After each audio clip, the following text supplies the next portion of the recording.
Hey, adult Sunday school leaders, it's that time to look ahead and see what's going to happen this week, so let's do that. We are in the unit entitled The Dark Side, and this week we're in session 5. We're looking at battle armor out of Ephesians chapter 6, verses 10 through 20, and the point of the lesson is that God equips us for the spiritual battles we face. Can you imagine being drafted onto a professional football team? And this is something you've been looking forward to for so long, and finally you've made it. You're there. And you walk out onto the field one day, whether that's practice or actually a real game, and I doubt that the coach would let you do this, but let's say you did. You walked out onto the field and didn't have on helmet, didn't have on shoulder pads, didn't have on knee pads or mouth guard. What's going to happen? You are going to get beat up, and beat up badly. So that's true in football. It's also true in the spiritual world as well. See, God has given us equipment to use defensively and offensively as we encounter spiritual battles.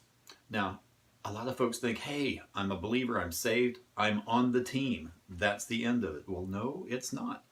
Because you're in a battle, whether you realize it or not.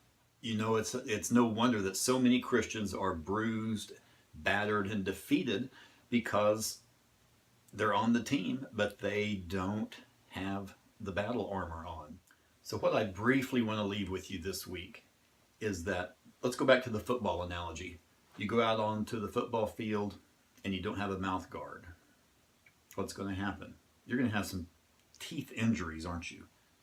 Don't have on shoulder pads, don't have it. Whatever it is that you don't have on, that's what's going to get injured. Now, as we think about what Paul says here in our text in verse 13, he says, take up the full armor of God. And he lists all these different, the belt of truth and breastplate of righteousness and all these things. And by the way, if you've been in church, and you probably have been in church for a while if you're teaching Sunday school, if you've been in church for any length of time, you've heard sermons on this. You've heard lessons on this. So, and your LifeWay material has a lot of great info about what each of these different things mean. But what I want to leave with you, the one nugget I think I'm going to try to get across to my class is that, okay, just like not having the mouth guard, your teeth are going to get injured. What is it in your life, in my life, what is the piece of armor that we're missing? That, as we want to call it, the chink in the armor. What's the Achilles heel of our battle armor? Because that's where the enemy is going to strike. It just makes sense. Is it the shield of faith? Is it the helmet of salvation? Is it the shoes for the gospel of peace? What is it that we don't quite have in check in our lives? Another point that I have heard many times in sermons is that there is no armor for the backside of us. It's all front, right? The shield, the belt, the breastplate, all this stuff. Meaning what? When you're in battle, you're facing the enemy.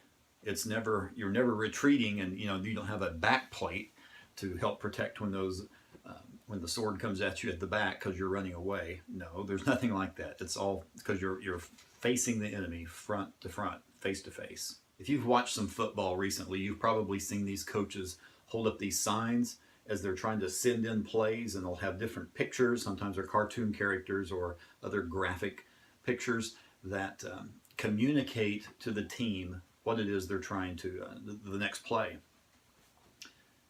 So how do we get those commands? Well, we see that down in verse 19, in verse 18, where Paul tells the folks in Ephesus to pray in the Spirit at all times. That's how we communicate with God. That's how we understand what we're supposed to do next. We're just not saved and we arrive on the field unprotected and don't need to pray. No, not only do we have to have our battle armor on, we need to be in prayer as well and communicate with, if you want to keep using the analogy, either the football coach or the general, whatever. I know this week's Prep Talks is a little shorter than normal. As you can see, I did make it back from Haiti just fine. In fact, this is the children's home that we worked with, Hope Rising in Léogâne, Haiti. It is good to be back in the land of air conditioning. I think I sweated off about 2 pounds, but I've been working on trying to get that back. All right, hope you have a great Sunday school lesson. Next week is our final week in this series, and it'll be talking about battle plan. We're looking at battle armor this week, battle plan the next Sunday. Have a great lesson.